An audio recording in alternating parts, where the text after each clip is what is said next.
Harut و ماروت کون تھے؟ بابل کا کنواں کہاں ہے؟ اور ہاروت و ماروت کا جادو کس طرح کا تھا؟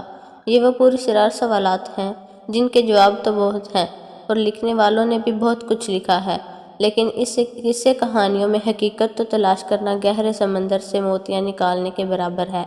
دو طرح کی روایتیں ملتی ہیں، ایک وہ جو قرآن و حدیث اور تابعین کے اقوال میں موجود ہیں، اور دوسری وہ جو توریت و انجیل اور اسرائیلی روایتوں میں آتی ہیں، جبکہ ان اسرائیلی روایتوں کو بیشتر علماء اور مورخین نے تائید کی ہے۔ اس طرح ویڈیو میں ہم ان دونوں طرح کی روایتوں اور واقعات کو مکمل پیش کریں گے۔ روایتوں کے مطابق حضرت ادریس علیہ السلام کے زمانے میں انسان بہت بد عمل ہو گئے تھے۔ فرشتوں نے بارگاہ الہی میں عرض کیا کہ مولا انسان بہت بدکار ہے اور یہ خلافت کے لائق نہیں ہے، انہیں معزول کر دیا جائے، یا کم از کم خلفیہ یہ رہیں اور وزیر ہم، تاکہ ہم ان کے بگڑے کام سنبھال لیں۔ رب تعالیٰ کا ارشاد ہوا کہ اس کو غصہ اور شہوت دیا گیا ہے،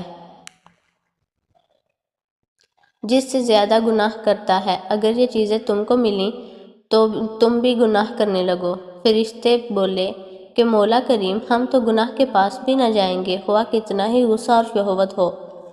حکم ربی ہوا کہ اچھا، تم اپنی جماعت میں سے اعلیٰ درجے کے پرہیزگار فرشتے چھانٹ لو اور ان کو غصہ اور شہوت دے دیتے ہیں، پھر امتحان ہو جائے گا۔ چنانچہ ہاروت اور ماروت، جو بڑے ہی عبادت گزار فرشتے تھے، انتخاب میں آ گئے۔ حق تعالیٰ نے ان کو یہ چیزیں یعنی غصہ اور شہوت دے کر شہر بابل میں اتار دیا اور فرمایا کہ تم قاضی بن کر لوگوں کا فیصلہ کیا کرو اور روزانہ اسم اعظم کا ذریعہ شام کو آسمان پر آ جایا کرو۔ یہ دونوں ایک مہینہ تک ایسے ہی آتے جاتے رہے۔ اتنا عرصے میں ان کے عدل و انصاف کا عام چرچا ہو گیا اور بہت مقدمے ان کے پاس آنے لگے۔ ایک روز ایک نہایت حسین و جمیل عورت نے، جس کا نام زہرا تھا، یہ ملک فارس کی رہنے والی تھی، اس نے اپنے خاوند کے خلاف مقدمہ دائر کیا۔ یہ دونوں اسے دیکھتے ہی عاشق زار ہو گئے اور اس سے برے کام کی خواہش کی۔ اس نے کہا، میرا دین کچھ اور ہے اور تمہارا دین کچھ اور اختلاف ہوتے ہوئے یہ نہیں ہو سکتا۔ نیز میرا شوہر بہت غیرت مند ہے، اگر اسے خبر لگ گئی تو مجھے قتل کر دے گا، لہٰذا پہلے تو آپ میرے بت کو سجدہ کرو اور پھر میرے شوہر کو قتل کرو، پھر میں تمہاری اور تم میرے۔ انہوں نے انکار کر دیا۔ وہ چلی گئی، مگر ان کے دل میں اس کے عشق کی آگ بھڑک گئی۔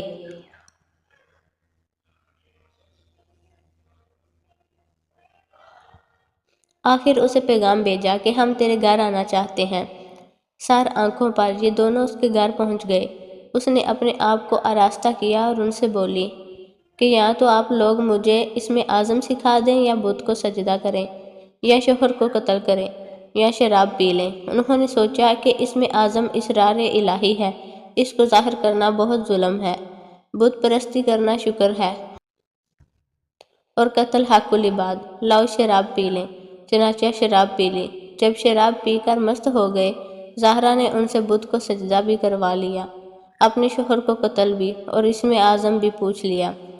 زہرا تو اسم اعظم پڑھ کر صورت بدل کر آسمان پر پہنچ گئی۔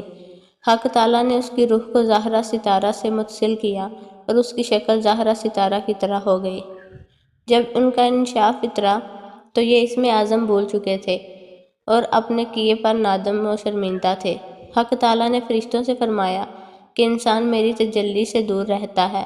یہ دونوں شام کو حاضر بارگاہ ہوتے ہیں، پھر بھی ثبوت سے مغلوب ہو کر سب کچھ کر بیٹھے۔ اگر انسان سے گناہ سرزد ہوں تو کیا تعجب ہے۔ تمام فرشتوں نے اپنی خطا کا اقرار کیا اور زمین والوں پر بجائے لعن طعن کرنے کے ان کے لیے دعائے مغفرت کرنے لگے۔ پھر یہ دونوں حضرت ادریس علیہ السلام کی بارگاہ میں حاضر ہوئے اور شفاعت کے طالب ہوئے۔ آپ نے ان کے حق میں دعائے مغفرت کی۔ بہت روز کے بعد حکم الہی آیا کہ ان کو اختیار دیجیے کہ یہ یا تو دنیاوی عذاب قبول کر لیں یا آخرت کا۔ حضرت ادریس علیہ السلام نے انہیں حکم الہی پہنچایا۔ انہوں نے عرض کیا کہ یا نبی اللہ، دنیا کا عذاب فانی اور آخرت کا عذاب ابد لا اباد تک باقی رہے گا، ہم کو دنیاوی عذاب منظور ہے۔ چنانچہ حق تعالیٰ نے فرشتوں کو حکم دیا کہ ان دونوں کو لوہے کی زنجیروں میں جکڑ کر بابل کے کنویں میں اوندا لٹکا دیں۔ اس کنویں میں آنکھ بھڑک رہی ہے اور یہ لٹکے ہوئے ہیں۔ فرشتے باری باری سے ہر وقت ان کو کوڑے مارتے ہیں۔ سخت پیاس سے ان کی زبانیں باہر لٹکی ہوئی ہیں۔ یہ عذاب قیامت تک ایسا ہی شدید رہنے والا ہے۔